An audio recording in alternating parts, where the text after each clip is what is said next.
প্রিয় দর্শক, আনন্দ ভারতী নিউজ চ্যানেলের পক্ষ থেকে নেপালের মর্মান্তিক কাহিনীর আংশিকটা তুলে ধরছি আমি, প্রদীপ চন্দ্র দাস।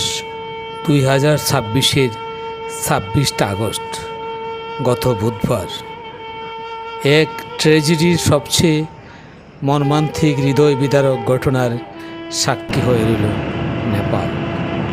সকাল 9টার দিকে আকস্মিকভাবে বৌতে কোশি ও ত্রিশূলী নদীতে কয়েকতলা সমান উঁচু কাদা ও বরফ ও পাথরের এক দানবীয় পানির দেওয়াল ধেয়ে আসে। নিরাপদ আশ্রয়ে যাওয়ার সুযোগটুকু পায়নি মানুষ। প্রকৃতির কাছে মানুষ যে কত অসহায় তা বারবার প্রমাণিত হলো ভারতের উত্তরাংশের পর এবার নেপাল। ভয়ঙ্কর বন্যার রূপ, চারিদিকে ধ্বংস আর ধ্বংস।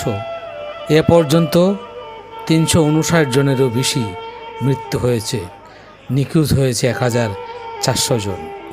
এতে রয়েছেন বিদেশি পর্যটক ও ভারতীয় নাগরিকও। চোখের সামনে পরিবার বিলীন হওয়ার আর্তনাদ। অনেক বেঁচে যাওয়া মানুষ চোখের সামনে নিজের পুরো পরিবারকে বন্যার তীব্র স্রোতে ভেসে যেতে দেখেছেন। বন্যার উদ্ধার কার্যে 28 জন পুলিশও বন্যার তুরে ভেসে গেছে। উদ্ধার কার্যে সেনাবাহিনী ও পুলিশের দুঃসাহসিক অভিযান। যুক্তরাষ্ট্র, চীন, ভারত ও ইউরোপীয় ইউনিয়ন সহায়তার হাত বাড়িয়েছে। 5200 মিটার উঁচু থেকে হিমবাহু ভেঙে যাওয়ার কারণে এই বন্যা। নেপাল তিব্বত বর্ডার লাগোয়া রাসুয়া, নোয়াকুট, দাথিং ও চিতুয়ান সহ অন্তত 6টি জেলা চরমভাবে ক্ষতিগ্রস্ত হয়েছে।